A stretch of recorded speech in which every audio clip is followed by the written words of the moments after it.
Greetings and welcome to Stellaris, where the Union of Wizards has engaged in their first war with an alien race, the Avians of Quene Separis, the Imperial Midari planets they called themselves, and dared to begin construction of a space station. Our fleet made short work of it, for it had claimed space in a region that clearly was Wizardian. After a brief orbital bombardment of their homeworld, the avian race saw that they had no choice. The only chance for their continued survival was to capitulate and to join the Wizardian Union as our first alien conquest.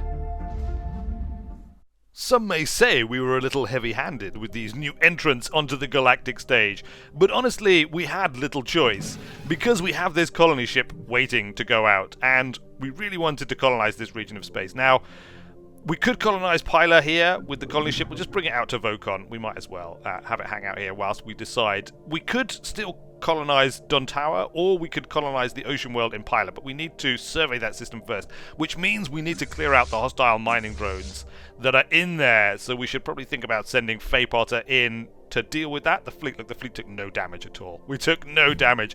The as yet unfinished space station of the Quene Separis people clearly had no weapon systems enabled on it. But still, it was very important that we utterly destroy it and then conquer the planet for their own good. Let's take a look at them, shall we? The Quene Separis people. We should probably think about getting a governor in here. It has a population of 5 already, 2 surplus food. It's a 25-size planet, which is pretty good. Let's bring in a governor, because clearly we're going to need a Wizardian to come in and begin the education process for these avian creatures. I could bring in one of our established ones because they're already leveled up a little bit. I don't know if that really helps. Obviously, there's no point in putting in someone with an engineering or like a science output increase, at least not for a newly conquered planet. Possibly the Bene Gesserit Windwalker. She is like one of our most badass governors. But let's have a look and see who we can recruit, shall we? Gwydion Voidwalker is available, plus 10 food. Minus 20% hydroponics build cost. Rune Bennett, plus 15% experience gain. And Vernon the Planet Strider, leader lifespan plus 25. Vernon the Planet Strider, you are recruited to come and look after the alien peoples of Quene Separis. Let's take a look at them. Here they are. There's actually not all that many of them populating this planet. And there's quite a lot of blocked things, but it's a big world, and I'm sure it'll be a good world ultimately once it's kind of like leveled up. To be fair, none of them are very happy about the fact that they are being governed by me, but let's try a bit of re-education and some propaganda to speed things up. These planetary edicts are really good. They're quite expensive. I mean, that was like 120 a piece, so it's 240 of my influence, which is a lot. But hopefully that's had a bit of an impact, boosted their popularity a little bit. Orbital bombardment limited. Leadership.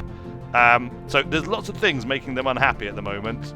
It's okay. I mean, a lot of them are very much unhappy, it's true, but if necessary, we could always enslave them. But hopefully it won't come to that. Research complete. Our nuclear missiles and missile defense batteries are complete and available now for construction. Engineering facilities, mining network. We're doing all right on minerals at the moment. Engineering facilities increases our research gain. Let's do that. I want to keep up on research, because every new pop that we create, every new pop that we get, whether we conquer planets or whether we make them ourselves, is going to increase our research cost. So it's a good idea to try and offset that as much as possible as we continue to grow. The first fleet and the second fleet here can merge. Let's send the first fleet on its mission to Pyla to see what they can discover there. Plenty of materials in the bank, so let's see if we can upgrade some of our worlds. Oh yeah, look, there's loads of upgrades to do here on Wizard Prime. Power plant level 2.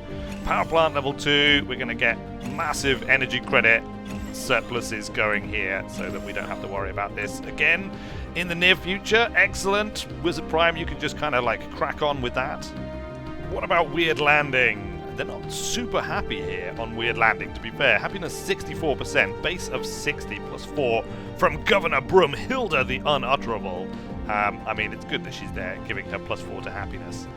But I'm not sure. I think the only way we can really put these up is either with edicts or with buildings, which I don't think at the moment we can actually build. I don't think we have any buildings that can improve happiness. I may be wrong about that. But I'm not too worried. 60% is okay right now.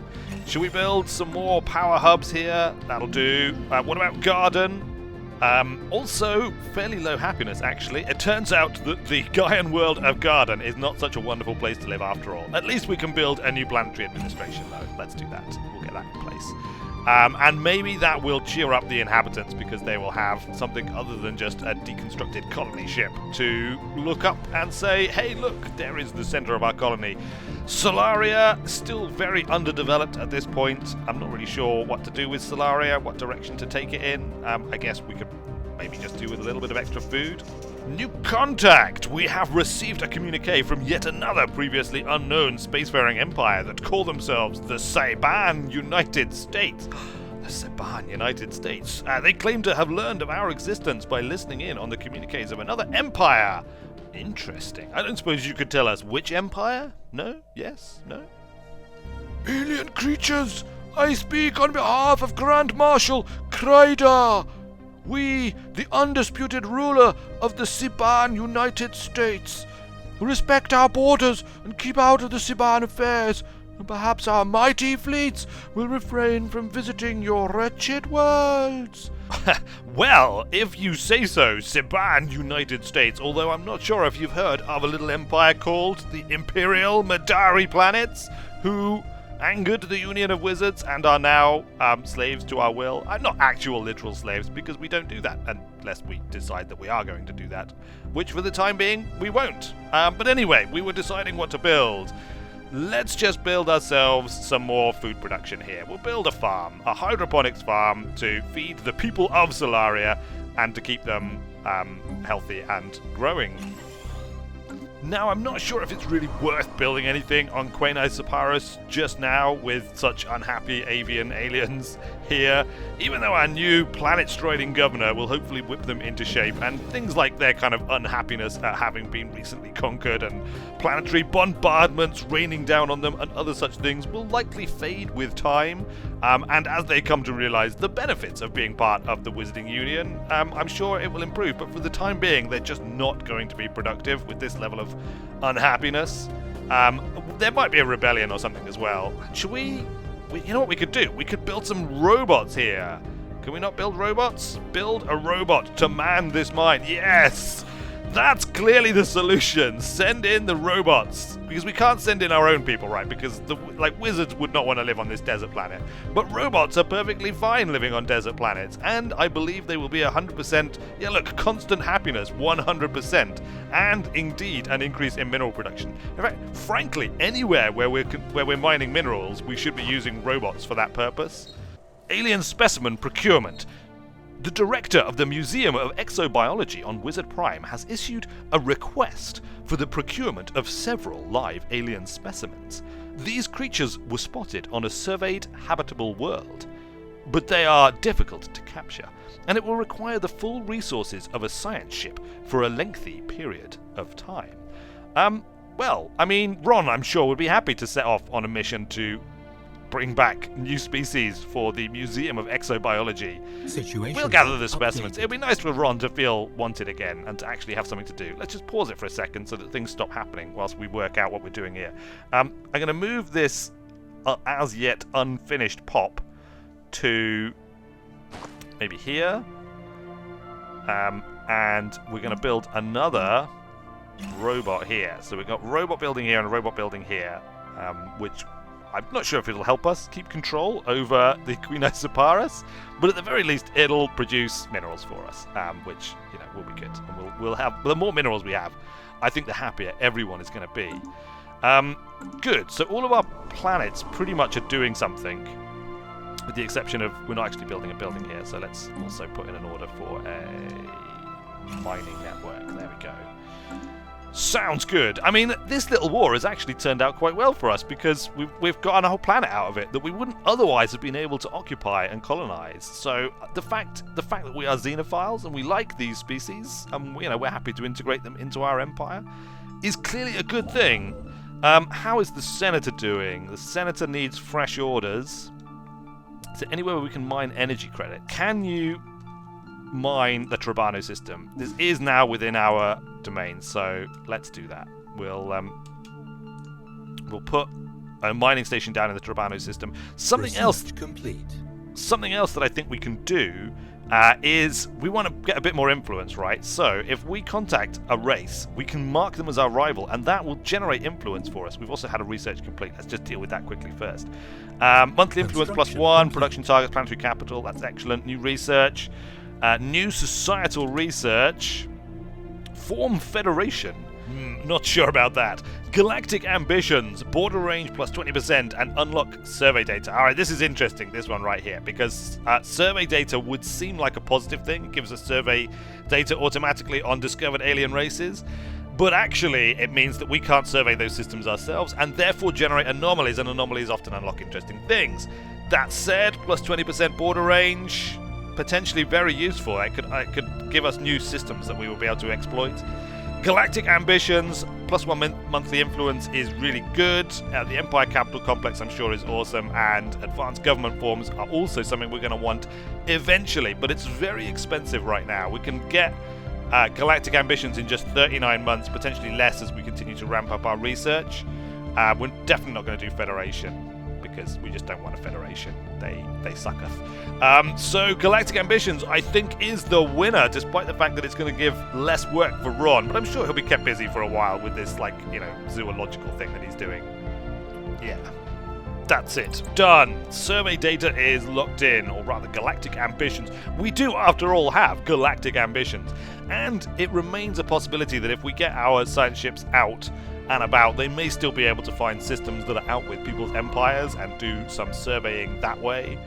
Speaking of Ron and our science ship, we should check our situation log because we have a new thing going. We've got these space amoeba and void cloud observations. There is some debris. Let's take a look at this actually. Debris in the Vocon system. Oh, that's the space station. That is the Quainai Separis People Space Station. Frankly, I'd be amazed if that had anything of interest in it for our advanced race.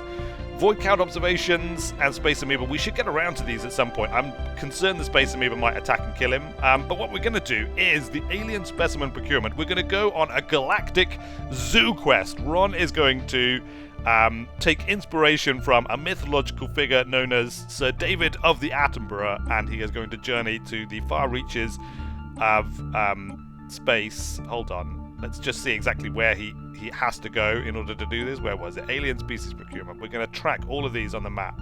So that one's there. That's good. Track on map. Vial. Track on map. The Insidious Scenari. Track on map. These are all within our space, look. Every single one of them is within Wizardian space. That's fantastic. That means we don't have to faff about with border access or anything. We can just go out there, collect all of the various creatures that have been sighted by our science teams over the various travels that they have made, possibly make some kind of nature documentary series on them in virtual reality holovision for our people to enjoy back home. Ron will put on his best nature documentary narration voice as he discovers each of these new species, starting with, I guess, the Lyrum system, where it seems there are actually two things to be discovered. Look, let's send Ron in on a research project to the Lyrum 4A moon, and then on to Lyrum 2A's moon, where there is something else to be researched and discovered. What is this? Let's just send him in. Look, this is a Sharion's crystal. Wow, do you think... Oh, these are the ones that we did all the weird experiments on and things. They also have a space station. I wonder if they are going to attempt to become a stellar empire as well. Look, they're in an early space age. We need to think about keeping an eye on these people. Can we build an observation post here? We can. Should we do it? We could maybe even uplift them ourselves. Could be interesting. It would mean admitting to them, probably, about the anal probing and the other weird experiments that have occurred with them in the past, including, of course, the crystal cows and other such things. I'm going to have to think about this. I'm not entirely sure if we want to bring them into the galactic community ourselves, or there could be various consequences, not least of which could be the fact that the other races would learn of our weird proclivities for anal probes and putting cows in odd places on strange people's space stations. The first fleet has arrived in the pilot system, so we're going to send them in to see if we can't salvage these drones for research purposes, and also to free up this system for future survey and possible colonization. Research complete. Engineering facilities. What are we going to do? Destroyer assembly yards? Maybe. Defense platforms? Maybe. Ceramo metal armor? Maybe. Let's get defense platforms, because I think we can build like warp inhibitors with this, which will help us to defend should anybody decide they're going to attack us. Oh yeah, I was going to set a rivalry as well, wasn't I? Let's make the Bothrarians. Where are you, Bothrarians?